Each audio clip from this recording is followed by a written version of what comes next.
Hello Capricorn, welcome to your general reading for April the 11th to the 17th. It is a general reading. I can't read for every Capricornans. I don't know the name for a plural Capricorn, but for all of you wonderful people here today, thanks for joining me.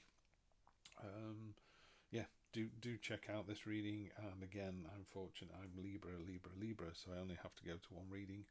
But if you're Capricorn, Scorpio, Libra, do check out the other two and see if there's something there that resonates as well. Cards have already been shuffled because, who wants to see me shuffle a deck of cards? Use the true black as usual, and then we'll get some clarity with the Art Nouveau. So I'll move that one out of the way. We're going to jump straight in. So Capricorn, what we got for you this week? We have the Tower. Cataclysmic, something happening. Yeah, that's a big old card, that one. We've got crossing that the Queen of Swords, honesty, clarity, not taking any nonsense. In your recent past, we have destiny, otherwise known as the Wheel of Fortune. Near future, the Three of Swords, heartbreak and healing. Which one are you? Going out the situation, the stoic, stubborn, dependable Knight of Pentacles. Communication, action, movement with the Eight of Wands there. And then let's get down to, always good to see the Four of Wands there. Freedom, celebration. Don't like seeing that one. That's how other people see this. So this is how you see the situation, and this is the how other people see you, all the external influences that you can't control. Hopes and fears. Which number's that? The Six. Yeah, Six of Swords. Refugee card, the sailing to another shore. But we'll get into the detail of that. Final outcome, the Devil. Dun dun dun. Right, we'll talk about that in a minute. If you're still with me, those of you who've just seen the Devil have all gone, run off.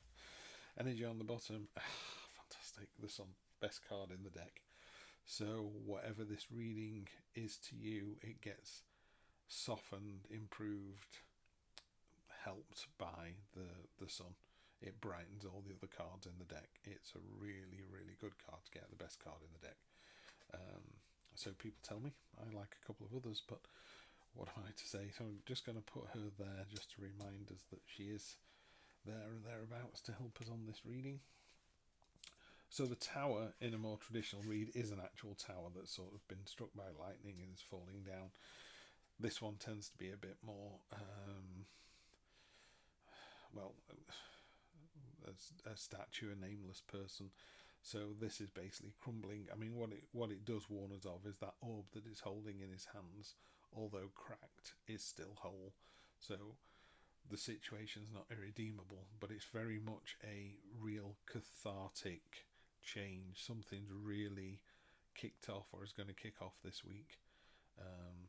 And the spot varnish underneath there, we can just see in this light, it's a parable. Basically, there's a fox and he's trying to reach these grapes, and because he can't reach the grapes, he convinces himself that the grapes are sour. And it's some psychologist reference to how and why. But the idea is, if we can't attain something, we pretend we don't want it when we really do. And the Tower is very much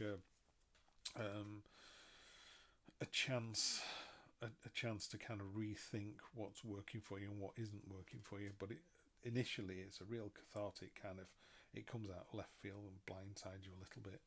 And then opposing that, you've got the fantastic Queen of Swords, no nonsense.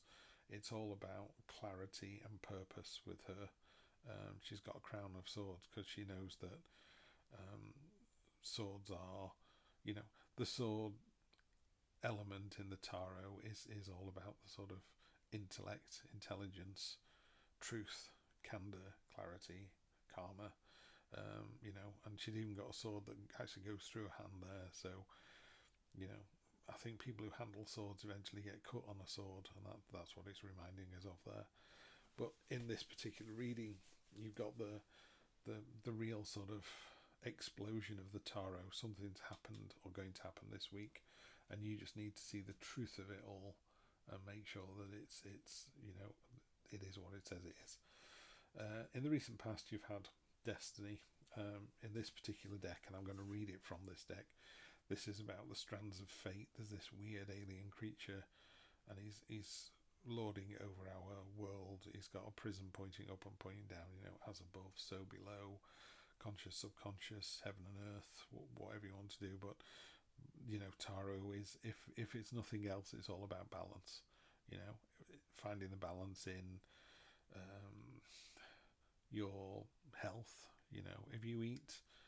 If you eat a lot of food every day, you're going to get fat. If you exercise every day, you're going to get exhausted. There's a balance to be found between those two extremes. Does extreme wealth bring you happiness? Does happiness bring wealth? There's lots of questions. But what the fate card does in this particular instance is it talks about how you don't see it coming. It really is. You can't see fate. Fate is going to deal you the hand that you're dealt. I'm not a big believer in that. I think we do have a choice. I think we have free will. But that's what this card reads as, very much all these strands of fate are coming, and so be it. So, interesting card. Then the Three of Swords, the Heartbreak card. I mean, it's three swords through a heart. It's as obvious as it can be. In other readings, it's the same. It's a very grey day. What it does ask you is, are you the heart or are you the sword? And there's clearly been, or there's going to be in the near future, some heartbreak. So this could be a love reading, but it could also be a career one. And people go, what do you mean heartbreak in career? Well, it's not literally a heartbreak. You're not going to burst into tears, but maybe the job's not going as well as you thought, or you've not got the promotion, or the team isn't working as well as you thought, or you've been a bit of a git to the team. So I think what it's asking you is, which one of these are you? Are you the heartbreaker or the heartbreaky? I don't know, so you'll need to answer that one. So yeah, Capricorn, that's an interesting recent, past and future. Two really heavy cards here as well, so I think whatever's happened, it shouldn't come as a surprise. You should know what I'm talking about with these two cards here. And then the sort of subconscious, what's gone away a little bit, is the massively over-armoured Knight of Pentacles. I think she's reading the book of how to make armour. She's got a hammer in her hand. She's just made it. We've got that fantastic pentacle under her foot there, so she clearly knows what she's doing. Antlers always mean tenacity and stamina, so you've got the strength that you need in spades this week. The only thing I would temper it with is that armour is so heavy that you're not able to respond. A traditional Knight of Pentacles is on the most static of all the horses, and he's sort of stopped. He's looking at the pentacle. It's a bit like, and you need to get on with it now. So it's a slightly stubborn energy, and it's a slightly static energy. But that's countered literally the exact opposite with this, which is the eight of wands. And again, in a traditional reading, there's all these wands that are coming across the card. It's all about movement and communication and dynamism and action. So something happening. So this is what you really understand the situation to be about. This is the kind of gut feeling, your spidey sense. But both these cards are going away. They're the past. And these two are the future. And again, we're only talking about a week here. So, and again, you've got to remember, all the time we're talking about this, it's all underscored by the fantastic sun card. The reason we're all on this planet is because of the sun. We could not exist without the sun. It's as simple as that. It is the thing that gives us all life, all day, every day. Wherever she puts her foot down, sunflowers burst into life. It's positive, vibrant, joyful. So it's a really good card to sit on top of all of this. So the heartbreak card, whether that's you doing the heartbreak or somebody else, it's still softened with this. Sometimes we have to be a little bit mean-spirited, I suppose, for the greater good or for a better result. So let's move on to how you see the situation. This is you and how you can impact it. Basically, it's card of freedom. There's a bird there. It's breaking its chains. It's flying away. A more traditional read is, celebration, marriage, announcement. It's got the solidity of the four. So it's a really good card, particularly in this position. Then how other people see it. And again, we've got this kind of, there's a thing of contrast in this reading. So you've got that very stubborn, slow energy and this really fast, actionable energy. You've got this is how you see it, which is celebration and freedom. And this card is about being selfish. Now, if you look on this as an actual image, it looks quite attractive. You know, it's a beautiful golden sword there. Flowers are growing at its base. But if you look really closely, I hope this stays in focus, the gold one is chaining the other four and it's draining the energy from the other four swords. You know, this is a card of deception, deceit, selfishness, even to the point where, you know, you've won the battle and you're rubbing somebody's nose in it. It's quite a mean-spirited card, that, and that's how other people see the situation, or an external influence. So I think we'll need some clarity on that. But let's just carry on with the read for now. Hopes and fears. This is I call it the refugee card, but in a more traditional read, there's a boat sailing from stormy waters to calmer waters, and there's a mother and a child in the boat, and a ferryman, and you've got to kind of wonder, are you the ferryman or the woman or the child or all three or a family? In this one, if we can just a bit of a look there are some boats at the bottom of the card. There we go. So you see these swords all of a sudden take on this really surreal kind of feeling, but if you see how dusty and worn they are, they're completely useless as swords. This is about burdens. It's about taking your burdens with you. So they're sailing to another place, but when they put the head on the pillow, all those burdens and fears are still going to be sat with them. So you've got to make a decision to get rid of those. And then your final outcome, the impermanent temptation. Now the devil is, I mean, I love the illustration of this one. I love the fact that she's, can I get that to focus? There we go. No, try that. Not quite, there we go. So she's basically whispering. She's kind of, shh, don't worry about it. The devil's within. You know, people say God is without, devil is within. And this is really talking about that little voice on your shoulder. You know, you're an imposter, you're not good enough, or, you know, why have one beer when you can have 20? Why have one glass of wine when you can have a whole bottle?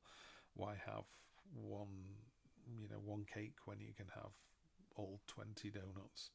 So the devil is all about these impermanent temptations and just getting you to do something that you shouldn't. It's the the other card in the tarot that works against this is temperance. Temperance is like, a glass of wine is fine, 2 glasses of wine is fine.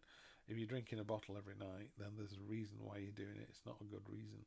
So the outcome of this is the devil is in the outcome position. So what this is doing is it's warning you next week not to fall for the